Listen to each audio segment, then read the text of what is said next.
Oui, maître Ndoumoutou, bonjour. Bonjour. C'est encore une fois un plaisir de vous recevoir dans notre émission Actualité avec aujourd'hui Tozanayo, maître Doulou Moutou, avocat et puis analyste politique, il y a Mboka Nabiso. Alors, nous avons des sujets à commenter avec vous. Le premier, c'est l'union sacrée. Et le deuxième sujet, c'est le couvre-feu qui a été instauré par les autorités, ensemble avec le président de la République, pour parler de la situation, il y a deuxième vague, il y a Covid-19. Alors, d'entrée de jeu, tout dans l'union sacrée. Après le discours du chef de l'État, je dirais ça comme ça. Et dernier discours, Issa Makizaki à Congrès, où il y a sur l'état des nations, il a encore une fois insisté dans l'union sacrée. Et puis, sécession, il y a encore FCC Cash, et bouti l'union sacrée. D'abord, d'entrée de jeu, il y a pour tout contre l'union sacrée au président Assali. Bon, dire qu'il y a pour ton contre pour le Tikarawana, et on peut savoir tout le temps vraiment comprendre. Pour nini contre pour nini. Mais biso da su batu to ba ki oui ou non T. A ou B T. Toi batu ba oui pourquoi oui et non pourquoi non. Donc on a au départ na ça mini contre T que batu ba fanda ba sola. Mais on va toujours que jamais na yoka dialogue bomi batu. Mais na yoka ba guerre zo bomi batu. Ko bunde bomi batu. Mais dialogue bomi batu. C'est ainsi je suis pour toujours que concertation et ça là cadre moko permanent va échanger ça là et la raison pour laquelle on monte même la constitution nabiso et prévoir loi ça la loi organique na Italie statut à opposition so Italie loi na organique Italie statut à opposition parce que ko yebisa bino lien où c'est entre opposition et pouvoir en place le pouvoir en place est qu'il est vers l'opposition tout comme opposition peut y avoir vers pouvoir en place donc on va créer cadre moko à concertation et on a dit que on ne soit na makanisi il y a solo la bisika moko il y a kofanda bisika moko pour tout partager je suis pour mais du moins il y a un mais il y a des batwa candidaté que union sacrée faut comme parti politique union sacrée commenter le rôle moi église moi purgatoire moi blanchisserie voilà donc les années moi blanchisserie à pointer ils ont la question que au salut mabé obiga il y a on écoute déjà deuxième question donc aux anabiso ka calme na sana na mabé ba ko sala ngilo te poto ko fanda ka na dialogue o wana ni na ningi ya moté donc union sacrée ya o wana bato bazo kanjake to ya ko fanda bisika moto sala na susu mabete to bungisa mboka na benga mo état d'esprit mais union sacrée ya liki to fanda na ya comité ke pa na bino po bo sokolanga mabenga na salaki esuka na ka nengwana wana na lingiti voilà na pesi nuance alors pourquoi c'est na lobi oui et pourquoi c'est na lobi non mais surtout tu nga oui ou non na lobi non ba classer à côté à liste ya ba démon o ba limbo kate so na bi oui ba classer à côté à liste ba to comme misala on nga na comme ça donc voilà un peu position na oui maître tu comprends déjà position na yo alors pour to kota makasi na kati ya union sacrée tout moni ba adhésion et salama en cascade tout le monde non chef d'État a sali idée en justement pour na aboma Kabila na FCC na pour atika a vider Kabila na ba kasik nenyo so ba secrétaire koto dernière réaction à adhésion au Suka Izaki Jean-Lucien Boussa na parti na code atindeli honorable Joseph Kabila sénateur à vie lettre pour na yebisa que parmi ba aspiration politique, ils ont entre autres au président de la République à Zoloba, dans 4 union sacrée pour la nation. Il y a adhéré à l'idéologie, il y a union sacrée pour qu'il y ait un ensemble dans le président de la République. Tout le monde a un ministre, il y a un industrie, Julien Paloukou, Oyo Azaki, plusieurs fois, plusieurs années, gouverneur dans Nord Kivu. Et aujourd'hui, à un ministre de l'industrie, il peut à salir adhésion, n'a parti naï. Donc, tout le monde a adhésion sur ça, mais belé. Alors, tout le monde a un peu. Il y a ça quand on a pour n'engolo baki on manque et blanchir batunion sur au bazaki na FCC peut-être pour tout le vaca FCC pour la muka ben balance au côté tout. Est-ce que nous serait ça mika na idée on a to izani to comprendre. Voilà ma crainte. Wani Hollande siko crainte nanga. Son on va qui n'a contre union sacrée mais siko n'a classé dans liste ba démon. parce qu'il y a maintenant des listes qui circulent. Liste à bavard. Donc liste mi balais au circuler, liste moko ya ange, na liste moko ya démon. Alors liste peut ba convertir peut bani au circuler. Ba on va se convertir na façon hypocrite pour ba qui ma châtiment. Ba on va sali. Ba ça ba très stratège ko les gabino. A malin demi. Tant besoin on a qui pouvoir fallait basculer, ba yeba ka qui pouvoir les okoya. Ba on va ça na ba o benga lecture à temps. Voilà, donc ça dire ba yebi ko tanga. Tant qu'on comprend que le chef de l'État a eu cours constitutionnel. Tant qu'on comprend qu'il y a comme facilité au pouvoir judiciaire dans le Bokonaï. Tant qu'on comprend qu'il y a facilité au pouvoir législatif dans le Bokonaï. Maintenant, pour ça, le chef de l'État a contrôle le pouvoir exécutif. Or, le pouvoir exécutif est une émanation de la législature. Pouvoir législatif. Donc, qui veut faire dire que pouvoir, gouvernement, ils allaient ici à majorité présidentielle. Maintenant, comme basculer, il s'est dessiné, il y a la majorité présidentielle et parlementaire, on va déjà prêt à bouiller, pourquoi qui m'a mis une avis les autres chavirés, on va se taire de ça, il y a déjà la lecture, il y a déjà parce que le docteur, il y a mon abattoir qui a rebellé, il a traité Batumini Bakoufi à la façon où il s'est dit que Mouto a beaucoup fait lobby.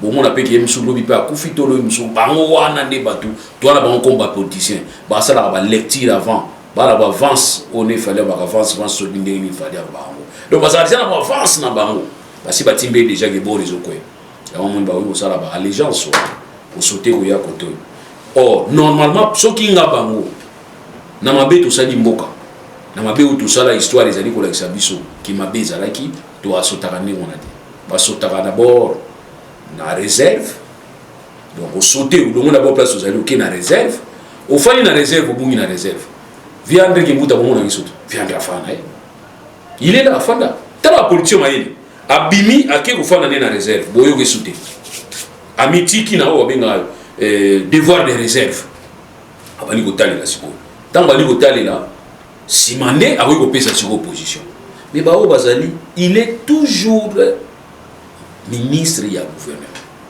il va vous faire une petite comédie ya ko comme lettre alors bino pe ba naïf bondimi ngana zone dimate nana confiance na bango bazala commander lokola nga photo tonga mboko ensemble mais il y a quand même des règles à observer au long côté on va moko lié côté au niveau za responsable côté ndé ba woyela bino parce que ba woyela bino ndé moi biso to so yedi bango bien ba fiona balinga ozala na côté musudu balingi bo bazala lendo balingi honneur ba vena biso les lois au moins à niveau ya FCC à un niveau soi-disant entre guillemets il y a FCC derrière Union Sacrée tant que boya oui sabino qui ngana za poilu libum na ngeza munene mutu na ngeza munene uchanga liboso c'est ce qu'ils vont vous dire normalement il y a un petit toko makamite parce que to zo ngaka na makamoko ya FCC cash ngana sala ba député belé na sala asu banaliste na zo poste j'étais na moi prophète donc ils vont venir là-bas azali bomunene abi qui na za na poids politique ala mutu munene na sabino za na poids politique ils vont venir vous distraire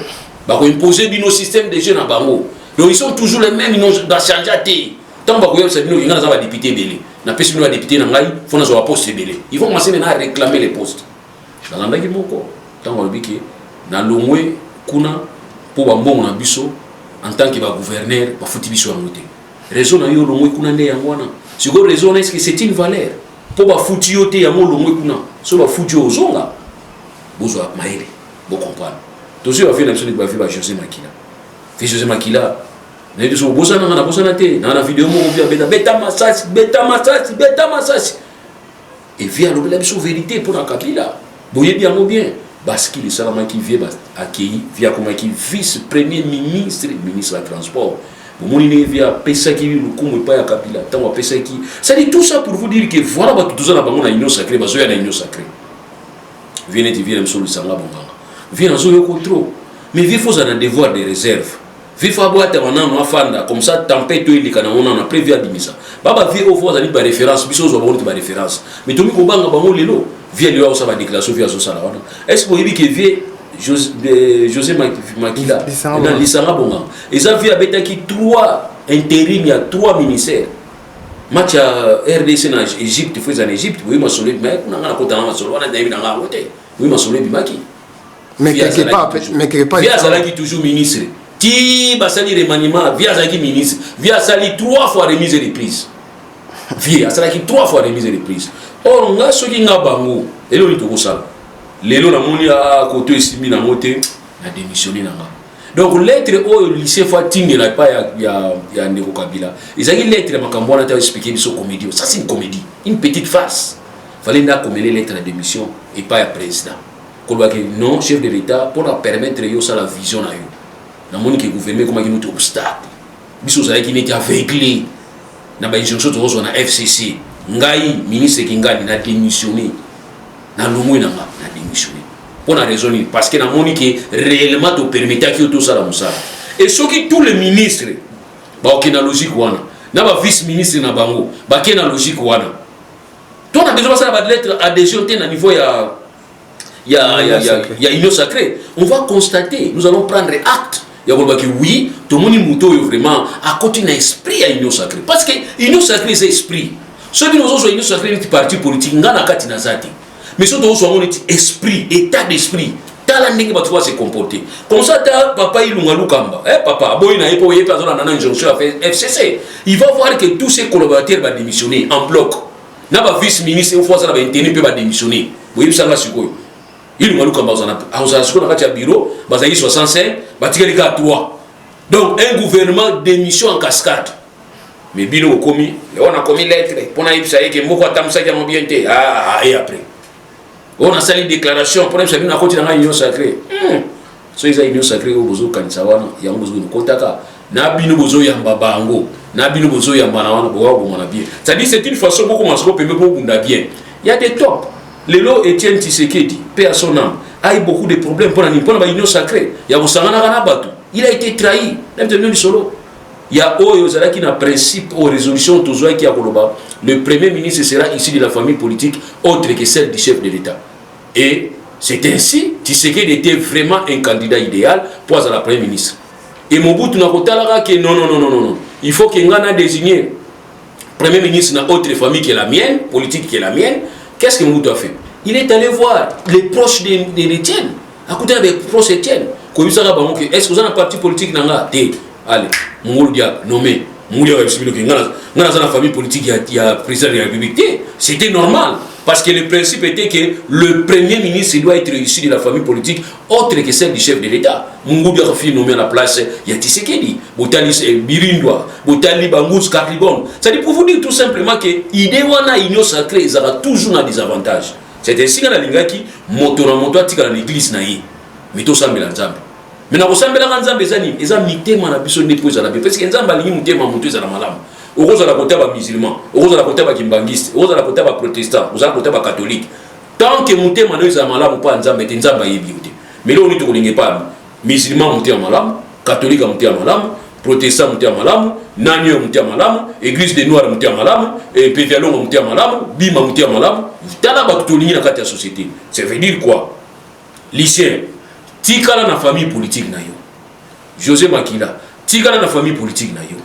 Banani chobaye, ba paluku, boti na parti politique na bino. Mais bobo on la mitema, ba Denis Kambaye, bobo on la mitema ndé. Bobo on la mitema. Comme ça bo EDP, ba parti politique na bino pe e bongo wana. Ndenge Yesu pasalaki. Abiki si mutu. Mutu na biki na zana posa na landa. Oh, Yesu alingi batu ba landa ye. Mais pour une fois Yesu alingi si mutu wana zonga na famille na yo. Pour la ligne, pour famille na yo peut bénéficier de la grâce au Yosu. Donc ba parti politique mobimba bo s'organiser. Mais bo za na idée vision moko. Ya ko lwake vision ya chef de l'État na moni za la meilleure. Comme peuple a voté qui na vision ya yé, na programme ya yé, bisika na za na lina soutenir chef de l'État. Na ko za l'opposant, non soutenir chef de l'État. Na makamala non soutenir yé. Netinga na za na union sacrité ou ya parti politique ezate. Mais na union sacré ya esprit. Ya ko lwake non chef de l'État a raison. Monsieur le Biboye, pour le bien-être de la mission, il faut état des droits, il faut lutter contre l'impunité, il faut une bonne gouvernance, il faut passation, alternance, il faut, tu vois, il y a un mécanisme. C'est ça l'union sacrée. L'union sacrée, c'est un état d'esprit, ce n'est pas un parti politique. Des gens, c'est ça, mais il y a un bureau dans la maison. Bureau l'union sacrée, c'est un président de l'union sacrée. Moins que parti politique, encore moins un groupement politique, c'est un état d'esprit. Nous avons bisika na ça, mais nous soutenons le chef de l'État. Ah, on a ça, position nga. Son amoni malamu na bi. Son amoni mabe ka nga na kolega na bisibino ke chef de l'État a ma libanda. Merci beaucoup, maître. Je crois te décortiquer dossier à Union Sacrée, Malam.